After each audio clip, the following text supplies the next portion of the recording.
नमस्कार, मैं professor Jaya Kawade, GS college of commerce Wardha. आज का lecture BCom final year Hindi medium के लिए फाइनेंशियल अकाउंटिंग। स्टूडेंट्स, पिछले लेक्चर में हमने प्रॉब्लम नंबर 3 के सॉल्यूशन को शुरुआत की थी और सॉल्यूशन का पहला पार्ट हमारा खत्म हो गया था, journal entries in the books of A limited. अब हमें देखना है सॉल्यूशन का दूसरा part, journal entries in the books of B limited. तो बी लिमिटेड का जर्नल एंट्रीज हमें क्वेश्चन में पूछा गया है कि ledger accounts in the books of B limited. तो जर्नल एंट्रीज हम ओरली करेंगे और बी लिमिटेड की बुक्स में हम लेजर पोस्टिंग करेंगे।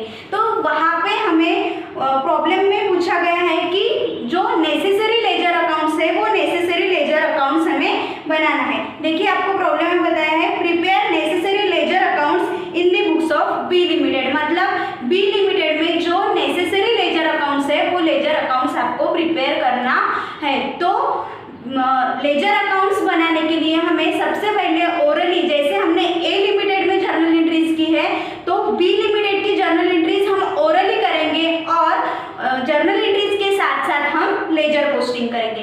तो नेसेसरी लेजर अकाउंट्स में कौन कौन से अकाउंट्स हमें बनाना है?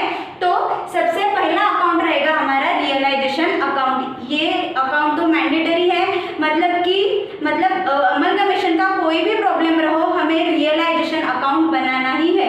अगर नहीं बनाया तो हमें रियलाइजेशन अकाउंट का ओरली कैलकुलेशन भी करना है। अगर हम अकाउंट्स नहीं बनाते रियलाइजेशन अकाउंट तो हमें रियलाइजेशन का ओरली कैलकुलेशन करना पड़ता है, क्योंकि हमें अमलगमेशन में रियलाइजेशन अकाउंट पे प्रॉफिट आया कि लॉस आया और प्रॉफिट लॉस जो भी हो वो कितना आया ये फाइंड आउट करने के लिए हमें रियलाइजेशन अकाउंट का काम है। इसलिए अगर हमने रियलाइजेशन अकाउंट नहीं भी बनाया तो भी हमें रियलाइजेशन का ओरली कैलकुलेशन करना पड़ता है।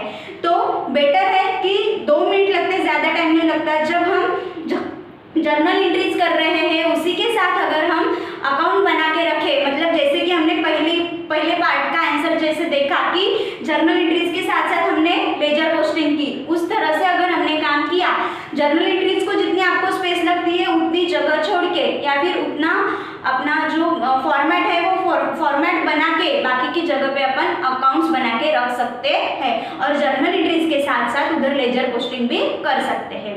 तो रियलाइजेशन अकाउंट आपको बनाना है। उसके बाद है परचेसिंग कंपनी अकाउंट। तो परचेसिंग कंपनी जो है अपनी एबी लिमिटेड, उसका भी अकाउंट हमें बनाना है। नेसेसरी अकाउंट का पार्ट है ये। देन डिबेंचर होल्डर्स अकाउंट, पहले लेक्चर में मतलब एबी लिमिटेड में हमने सिर्फ 2 अकाउंट लिए थे, रियलाइजेशन अकाउंट और शेयर होल्डर अकाउंट, क्योंकि इसका कैलकुलेशन की जो एंट्रीज है वो एंट्रीज पास होने वाली थी, इसीलिए हमने ये 2 अकाउंट बनाए थे।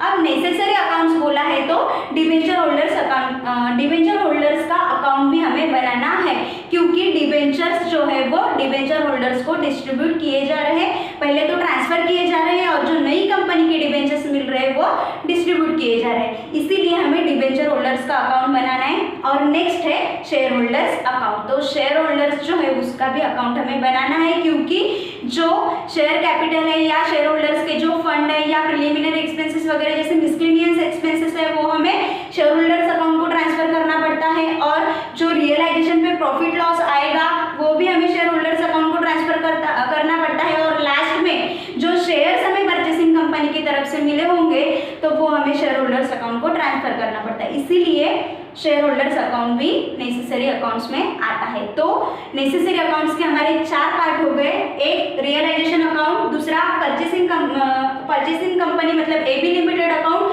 तीसरा डिबेंचर होल्डर्स अकाउंट और चौथा जो है हमारा शेयर होल्डर्स अकाउंट। इसी के साथ साथ अगर लायबिलिटी जो है वो लायबिलिटी परचेसिंग कंपनी ने एक्सेप्ट नहीं की होंगी तो लायबिलिटीज का सेपरेट अकाउंट भी हमें बनाना पड़ता है। लेकिन इस प्रॉब्लम में आपको जो लायबिलिटीज दी हुई है वो लायबिलिटी परचेसिंग कंपनी एक्सेप्ट कर रही है, इसलिए हमें यहाँ पे लायबिलिटीज का अकाउंट बनाने की जरूरत नहीं है। क्लियर हो गया? तो चलिए आप देखते हैं लेजर पोस्टिंग कैसे किया जाता है। सबसे पहले हम सीक्वेंस से जर्नल एंट्रीज देखेंगे बी कंपनी की और उसका साथ ही में उसका लेजर पोस्टिंग करेंगे। तो बैलेंस शीट में आपको ए लिमिटेड बी लिमिटेड का दोनों का बैलेंस शीट दिया है। पहले लेक्चर में हमने ए लिमिटेड का जर्नल एंट्रीज देखा तो सिर्फ हमने ए लिमिटेड पे कॉन्सेंट्रेट किया। अब हमें बी लिमिटेड का काम है तो हम सिर्फ बी लिमिटेड कॉन्सेंट्रेट करेंगे। तो बैलेंस शीट में बी लिमिटेड का असेट साइड सबसे पहले देखेंगे। बी लिमिटेड की असेट्स में जो असेट्स हमें दी हुई है वो असेट्स हमें रियलाइजेशन अकाउंट को ट्रांसफर करना पड़ेगा, एक्सेप्ट जो मिसलेनियस एक्सपेंसेस दिया है वहाँ पे प्रिलिमिनरी एक्सपेंसेस, वो प्रिलिमिनरी एक्सपेंसेस छोड़ के जो असेट्स है वो असेट्स हमें रियलाइजेशन अकाउंट को ट्रांसफर करना पड़ेगा। तो हमारी एंट्री बनेगी realisation account debit to various assets account. तो रियलाइजेशन अकाउंट डेबिट हो जाएगा और जो भी असेट्स है प्रिलिमिनरी एक्सपेंसेस छोड़ के जो भी असेट्स है वो सब असेट्स का अकाउंट हमारा क्रेडिट हो जाएगा। तो उसकी एंट्री बनेगी रियलाइजेशन अकाउंट डेबिट। तो रियलाइजेशन अकाउंट के डेबिट साइड में जो असेट्स का अकाउंट हम क्रेडिट करेंगे उनकी नाम से हमें लिखना है। तो सबसे पहले आएगा हमारा sundry assets account to sundry assets account. कितना है? बी लिमिटेड का देखना है हमें 3,22,000। Then free hold property to free hold property account. Free hold property कितना है बी लिमिटेड का? 1 लाख रुपीज। उसके बाद है investment to investment account. Investment कितना है बी लिमिटेड का? 20,000। तो रियलाइजेशन अकाउंट के डेबिट साइड में इन्वेस्टमेंट 20,000 और उसके बाद है debtors to debtors account. Debtors कितना है हमारा बी लिमिटेड का? 1,50,000। तो 1,50,000 डेटर्स। तो जो रियलाइजेशन में डेबिट हुआ था वो रियलाइजेशन अकाउंट के डेबिट साइड में जो जो अकाउंट क्रेडिट हुआ था उनके नाम से हमने लिखा है। तो पहला हो गया, हमने जो असेट्स थी हमारी वो रियलाइजेशन अकाउंट को ट्रांसफर कर दी। अब देखते हैं लायबिलिटी, कौन सी लायबिलिटी रियलाइजेशन अकाउंट को जाएगी। तो बी लिमिटेड में सन्ड्री क्रेडिटर्स की एक ही लायबिलिटी है जो रियलाइजेशन अकाउंट में जाएगी क्योंकि वो एक्सेप्ट की है, वो हमें प्रॉब्लम में बताया गया है। तो सन्ड्री क्रेडिटर्स जाएगा रियलाइजेशन अकाउंट के क्रेडिट साइड में। उसकी एंट्री क्या बनेगी? जब हम क्रेडिटर्स रियलाइजेशन को ट्रांसफर करेंगे तो उसकी एंट्री बनेगी sundry creditors account debit to realisation account. तो रियलाइजेशन अकाउंट के क्रेडिट साइड में सन्ड्री क्रेडिटर्स की नाम से सन्ड्री क्रेडिटर्स अकाउंट। कितना है सन्ड्री क्रेडिटर्स? 1,30,000। 1,30,000 क्लियर। अब जो एक ही लायबिलिटी थी पहले इसमें मॉर्गेज लोन और क्रेडिटर दोनों थे, अब बी कंपनी में सिर्फ सन्ड्री क्रेडिटर था जो हमने रियलाइजेशन अकाउंट को ट्रांसफर कर दिया है। अब थर्ड एंट्री बनती है हमारी कि जो शेयर कैपिटल और शेयर होल्डर्स फंड रहता है वो शेयर कैपिटल और शेयर होल्डर्स फंड हम शेयर होल्डर्स अकाउंट को ट्रांसफर करते हैं, बराबर है। तो उसकी एंट्री क्या बनेगी? तीसरी entry share capital account debit और reserve and fund account debit और profit and loss account debit to share holders account. तो शेयर कैपिटल और share holders fund, share holders के फंड यहाँ पे दो दिए हैं, एक है रिजर्व फंड और दूसरा है प्रॉफिट एंड लॉस अकाउंट। तो यहाँ पे उनका अकाउंट डेबिट हो जाएगा और शेयर होल्डर्स का अकाउंट क्रेडिट हो जाएगा। तो शेयर होल्डर्स अकाउंट के क्रेडिट साइड में हम लिखेंगे share capital account, share capital account. Share capital B company का है 3 lakh rupees. 3 lakh rupees share capital account के नाम से आ गया। देन रिजर्व फंड, तो रिजर्व फंड आएगा हमारे यहाँ पे reserve fund account. Reserve fund कितना है? 50,000। देन उसके बाद है profit and loss account. Profit and loss account, profit and loss account है हमारा बी कंपनी का 20,000। तो share capital and internal liabilities जो थी वो हमने शेयर होल्डर्स अकाउंट को ट्रांसफर कर दी, ठीक है। देन उसके बाद है हमारा असेट्स साइड में शेयर होल्डर्स को ट्रांसफर की जाने वाली लायबिलिटी कर दी। अब असेट्स में देख लेते हैं कि कोई ऐसी मिसलेनियस एक्सपेंसेस वगैरह ऐसी कोई असेट्स है क्या कि जो हमें शेयर होल्डर्स को ट्रांसफर करनी है। तो क्वेश्चन में आपको प्रिलिमिनरी एक्सपेंसेस दिया हुआ है असेट्स साइड में, वो हमें शेयर होल्डर्स अकाउंट को ट्रांसफर करना पड़ता है। तो प्रिलिमिनरी एक्सपेंसेस है तो वहाँ पे असेट्स है वो, तो उसको डेबिट बैलेंस है उसका, अब वो हमें शेयर होल्डर्स अकाउंट को ट्रांसफर करनी है। जो शेयर होल्डर्स का अकाउंट डेबिट हो जाएगा और प्रिलिमिनरी एक्सपेंसेस का अकाउंट क्रेडिट हो जाएगा। तो share holders account account debit to preliminary expenses. उसकी एंट्री क्या बनेगी, share holders account debit to preliminary expenses. तो शेयर होल्डर्स अकाउंट के डेबिट साइड में to preliminary expenses, to preliminary expenses account के नाम से। कितना है प्रिलिमिनरी एक्सपेंसेस, बी कंपनी का प्रिलिमिनरी एक्सपेंसेस है 8000। क्लियर। अब देखते हैं कि बैलेंस शीट में क्या बचा है। तो बैलेंस शीट में लायबिलिटी साइड का डिबेंचर्स बचा है। तो डिबेंचर्स के बदले में, इस डिबेंचर्स के बदले में नई कंपनी उनको नए डिबेंचर्स देने वाली है। 6% डिबेंचर्स हमने परचेज कंसिडरेशन, इसका मतलब एक लेक्चर के पहले लेक्चर में हमने परचेज कंसिडरेशन कैलकुलेट किया है। तो परचेज कंसिडरेशन उसका जो नेट असेट था वो नेट असेट्स था 5,20,000 बी कंपनी का, और 5,20,000 ए बी कंपनी किस फॉर्म में बी कंपनी को देने वाली है, तो वो उसके जो बी कंपनी के जो पुराने डिबेंचर्स है, यहाँ पे 5% डिबेंचर्स 1 लाख रुपीस दिया है, उसके बदले में उसी सेम वैल्यू के डिबेंचर्स लेकिन 6% डिबेंचर्स ए बी कंपनी देने वाली है। वो जो हमने यहाँ पे लिखा है purchase consideration 6% debentures in A B limited, same amount मतलब 1 लाख रुपीस, और 5,20,000 में से 1 लाख रुपीस के डिबेंचर्स मिलेंगे, और जो बाकी की कीमत बची है वो बाकी की जो वैल्यू है वो शेयर्स के फॉर्म में दी जाएगी। तो shares in A B limited 4,20,000, ऐसा कुल मिला के उसका परचेज कंसिडरेशन बना था 5,20,000। तो यहाँ पे शेयर होल्डर्स जो है वो डिबेंचर्स जो है वो डिबेंचर होल्डर्स को ट्रांसफर किए जाएंगे। तो यहाँ पे डिबेंचर्स का अकाउंट जो बैलेंस है वो क्रेडिट बैलेंस है। अगर हम उसको डिबेंचर होल्डर्स को ट्रांसफर करेंगे तो डिबेंचर्स का अकाउंट डेबिट हो जाएगा और डिबेंचर होल्डर्स का अकाउंट क्रेडिट हो जाएगा। तो हमारी एंट्री क्या बनेगी यहाँ पे, तो हमारी एंट्री बनेगी 5% debentures account debit, 5% debentures account debit to debenture holders account, to debenture holders account. तो डिबेंचर होल्डर्स अकाउंट के क्रेडिट साइड में डिबेंचर होल्डर्स का क्रेडिट हुआ है, तो डिबेंचर होल्डर्स अकाउंट के क्रेडिट साइड में 5% डिबेंचर्स अकाउंट आएगा। 5% डिबेंचर्स अकाउंट के नाम से कितना है, बी लिमिटेड का 5% debentures account 1 lakh rupees, 1 lakh rupees debentures transfer to debenture holders account. अब बैलेंस शीट में जो भी आइटम्स हमको दिए हुए थे वो सभी हमने वेरियस अकाउंट्स को ट्रांसफर कर लिए। जो रियलाइजेशन में जाने वाला था वो रियलाइजेशन में गया, और जो शेयर होल्डर्स में जाने वाला था वो शेयर होल्डर्स अकाउंट में गया, और डिबेंचर होल्डर्स को दे दिया हमने। अब जो एंट्री बनती है हमारी, बी कंपनी को ए बी कंपनी की तरफ से परचेज कंसिडरेशन की अमाउंट लेना है। तो बी कंपनी सबसे पहले वो परचेज कंसिडरेशन रिसीवेबल की एंट्री करेंगी। तो परचेज कंसिडरेशन रिसीवेबल की एंट्री क्या बनती है हमारी, तो जिससे परचेज कंसिडरेशन लेना है, मतलब ए बी से हमें परचेज कंसिडरेशन लेना है, तो हमारी एंट्री बनेगी वहां पे A B limited account debit और realisation account credit. A B limited का अकाउंट डेबिट होगा और रियलाइजेशन अकाउंट क्रेडिट होगा। तो ए बी लिमिटेड अकाउंट में डेबिट साइड में रियलाइजेशन अकाउंट के नाम से आएगा, रियलाइजेशन अकाउंट।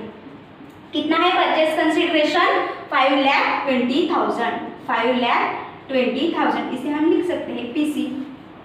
ठीक है।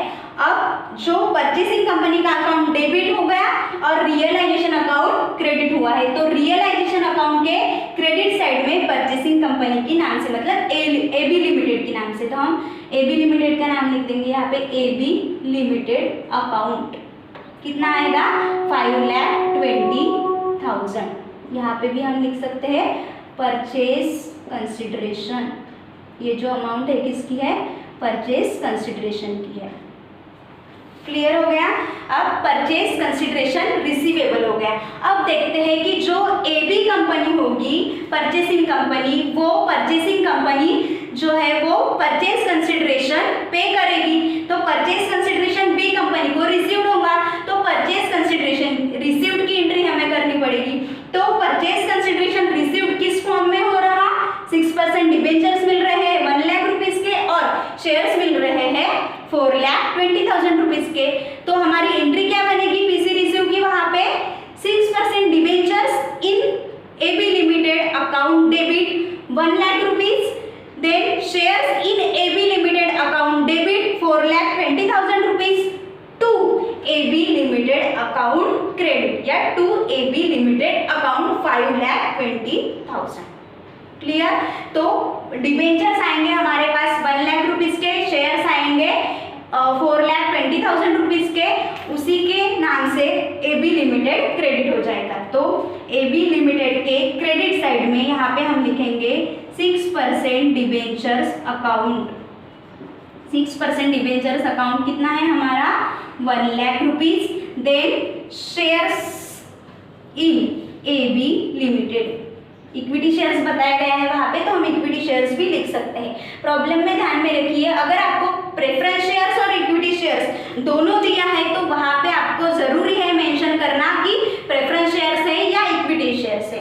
और अगर आपको प्रॉब्लम में सिर्फ इक्विटी शेयर्स है, सिर्फ शेयर्स ही दिया है या फिर सिर्फ इक्विटी शेयर्स ही दिया है, तो उसको हमें एज्यूम करना है कि वो इक्विटी शेयर्स ही है। अगर प्रेफरेंस शेयर्स रहा तो वो आपको क्लियरली बताया रहेगा कि वो प्रेफरेंस शेयर्स है या इक्विटी शेयर्स है। ठीक है, तो हमने यहाँ पे शेयर्स लिखा सिर्फ तो चलेगा। Shares in AB limited account कितना है 4,20,000। ठीक है, अब ये हो गया हमारा PC रिसीव्ड हो गया। अब परचेज कंसिडरेशन में PC में जो डिबेंचर्स हमें मिले हैं वो डिबेंचर्स हमें डिबेंचर होल्डर्स अकाउंट को ट्रांसफर कर देना है। तो यहाँ पे डिबेंचर्स आए हैं तो डिबेंचर्स का अकाउंट डेबिट हो गया है, ये जो 6% डिबेंचर्स अकाउंट है उसका अकाउंट डेबिट हो गया है। तो अब वो हम डिबेंचर होल्डर्स अकाउंट को ट्रांसफर कर देंगे तो उसका अकाउंट मतलब 6% डिबेंचर्स अकाउंट क्रेडिट हो जाएगा। मतलब आया तो डेबिट हुआ, गया तो क्रेडिट हुआ, उसका बैलेंसिंग हो जाएगा। तो अब हम एंट्री करेंगे debenture holders account debit to 6% debentures in AB limited account. Clear है। तो डिबेंचर होल्डर्स अकाउंट के डेबिट साइड में 6% डिबेंचर्स इन AB लिमिटेड, जैसा अकाउंट लिखा होगा हमने इन AB लिमिटेड। ठीक है, 6% डिबेंचर्स इन AB लिमिटेड है हमारा 1 लाख रुपीज। 1 लाख रुपीज जो डिबेंचर्स परचेसिंग कंपनी की तरफ से आए थे वो हमने डिबेंचर होल्डर्स अकाउंट को ट्रांसफर कर दी है। अब देखते हैं सभी एंट्रीज हमारी हो गई। अब फाइनली जो शेयर्स मिले हैं वो शेयर्स हमें शेयर होल्डर अकाउंट को ट्रांसफर करना है, लेकिन उसके पहले हमें रियलाइजेशन अकाउंट का बैलेंसिंग करना पड़ता है। और रियलाइजेशन अकाउंट पे जो प्रॉफिट और लॉस आएगा, प्रॉफिट आएगा या फिर लॉस आएगा, तो जो भी आया है हमारा प्रॉफिट और लॉस वो हमें शेयर होल्डर्स अकाउंट को ट्रांसफर करना पड़ेगा। और उसके बाद जो उसका बैलेंस बचा है वो ये शेयर्स हम शेयर होल्डर्स को ट्रांसफर कर देंगे। तो रियलाइजेशन अकाउंट का बैलेंसिंग हमें करना है। तो बैलेंसिंग करते समय हमें पहले तो क्रेडिट साइड की टोटल कर लेनी है। क्रेडिट साइड की टोटल हम जब करेंगे तब क्रेडिट साइड की टोटल हो जाएगी हमारी 6,50,000 और डेबिट साइड की भी टोटल हम करेंगे। क्रेडिट साइड की टोटल में से डेबिट साइड की टोटल हम माइनस कर देंगे तो यहाँ पे हमारा बचेगा प्रॉफिट। क्या आएगा यहाँ हमारा प्रॉफिट। और ये जो प्रॉफिट है वो प्रॉफिट कहाँ जाएगा तो वो शेयर होल्डर्स अकाउंट को ट्रांसफर होगा। तो यहाँ पे हम लिख देंगे transfer to share holders account, transfer to share holders account. तो यहाँ पे हमारा प्रॉफिट आएगा 58,000 और टोटल हो जाएगी रियलाइजेशन अकाउंट की 6,50,000। तो अब शेयर ट्रांसफर करने से पहले जो रियलाइजेशन अकाउंट का प्रॉफिट है वो रियलाइजेशन अकाउंट का प्रॉफिट हमें शेयर होल्डर्स अकाउंट को ट्रांसफर करना है। तो रियलाइजेशन का प्रॉफिट हम जब शेयर होल्डर्स अकाउंट को ट्रांसफर करेंगे तब हमारी एंट्री बनेगी रियलाइजेशन अकाउंट डेबिट, क्योंकि प्रॉफिट है तो डेबिट में है, तो realisation account debit to share holders account. ठीक है, तो शेयर होल्डर्स डेबिट में तो आ गया है ऑलरेडी, शेयर होल्डर्स अकाउंट की क्रेडिट साइड में जाएगा। कौन से नाम से जाएगा वो रियलाइजेशन अकाउंट के नाम से। ब्रैकेट में हम लिख देंगे प्रॉफिट, रियलाइजेशन का प्रॉफिट। कितना है रियलाइजेशन का प्रॉफिट 58,000। कितना आया है 58,000। अब प्रॉफिट ट्रांसफर हो गया। अब हम शेयर होल्डर्स अकाउंट का बैलेंसिंग कर लेंगे। शेयर होल्डर्स अकाउंट का बैलेंसिंग जब हम करेंगे तब सेम प्रोसेस है हमारी। क्रेडिट साइड की जो टोटल है वो क्रेडिट साइड की टोटल हम कर लेंगे। तो क्रेडिट साइड की टोटल आ जाएगी हमारी 4,28,000 और 4,28,000 में से डेबिट साइड की टोटल 8,000 माइनस हो जाएगा। जो बैलेंस रहेगा हमारा वो है 4,20,000। तो ये जो बैलेंस है 4,20,000 ये हमें जो AB कंपनी से जो शेयर्स मिले थे हमें वो शेयर्स हमें शेयर होल्डर्स अकाउंट को ट्रांसफर करना है। तो यहाँ पे जब हम शेयर होल्डर्स अकाउंट को शेयर ट्रांसफर करेंगे तो जब आए तब इन shares in AB limited account debit हुआ था, अब हम ट्रांसफर करेंगे तो इसका अकाउंट क्रेडिट हो जाएगा और शेयर होल्डर्स का अकाउंट डेबिट हो जाएगा। तो यहाँ पे एंट्री बनेगी हमारी share holders account debit to shares in AB limited account. तो शेयर होल्डर्स अकाउंट के डेबिट साइड में to shares in AB limited account, shares in AB limited account 4,20,000। Clear. तो अब बाद में इसका बैलेंसिंग कर लेंगे, टोटल हो जाएगी 4,28,000। तो शेयर होल्डर्स अकाउंट का बैलेंसिंग हो गया हमारा और यहाँ पे हमारी एंट्री खत्म हो गई। रियलाइजेशन अकाउंट बैलेंसिंग कर लिया हमने। अब परचेसिंग कंपनी का अकाउंट भी हम बैलेंसिंग कर लेंगे 5,20,000 और क्रेडिट साइड की भी टोटल हो जाएगी हमारी 5,20,000। और डिबेंचर होल्डर्स का अकाउंट, तो डिबेंचर होल्डर्स अकाउंट को पहले 1,00,000 रुपीज के पुराने डिबेंचर्स थे, 1,00,000 रुपीज के जो पुराने डिबेंचर्स थे उसके बदले में सेम अमाउंट के नए कंपनी के डिबेंचर्स हमने उनको दे दिए, तो उनका हिस्सा भी हमारा क्लियर हो गया है। क्लियर है। तो यहाँ पे जो B कंपनी के नेसेसरी अकाउंट्स थे वो नेसेसरी अकाउंट्स हमने बनाए हैं। पहला है रियलाइजेशन अकाउंट, देन दूसरा है परचेसिंग कंपनी का मतलब AB कंपनी लिमिटेड का अकाउंट, उसके बाद है डिबेंचर होल्डर्स का अकाउंट और उसके बाद बनाया है हमने शेयर होल्डर्स अकाउंट। तो नेसेसरी अकाउंट्स अगर आपको बोला गया है तो ये 4 अकाउंट्स आपको बनाने हैं। इसके अलावा अगर लायबिलिटी परचेसिंग कंपनी ने एक्सेप्ट नहीं की होंगी तो लायबिलिटी का अकाउंट भी हमें बनाना पड़ेगा। तो इसकी जर्नल एंट्रीज आप अपनी कॉपी में कर सकते हैं। जैसे कि हमने A लिमिटेड की जर्नल एंट्रीज की है, सेम वैसी ही जर्नल एंट्रीज, सिर्फ अमाउंट जो है वो B कंपनी का आएगा। तो जर्नल एंट्रीज आपको करनी है और B कंपनी के इसमें जैसे मैंने अकाउंट्स आपको बताए हैं नेसेसरी लेजर अकाउंट्स वो आपको बनाने हैं। अब ये हो गया हमारा पार्ट 2, सॉल्यूशन का पार्ट 2 हो गया laser accounts in the books of B limited. अब हमारा है पार्ट 3 जो है वो है opening balance sheet in the books of AB limited. तो ओपनिंग बैलेंस शीट हम नेक्स्ट लेक्चर में देखेंगे, सॉल्यूशन का पार्ट 3। ठीक है। तो आप जो है वो जो अकाउंट्स हमारे बन गए हैं वो और जो वीडियोस आपके आ रहे हैं वो अच्छे से देखना है, समझना है, समझने की कोशिश करना है। फिर मिलेंगे अगले लेक्चर में इसी सॉल्यूशन का पार्ट 3 लेके। धन्यवाद।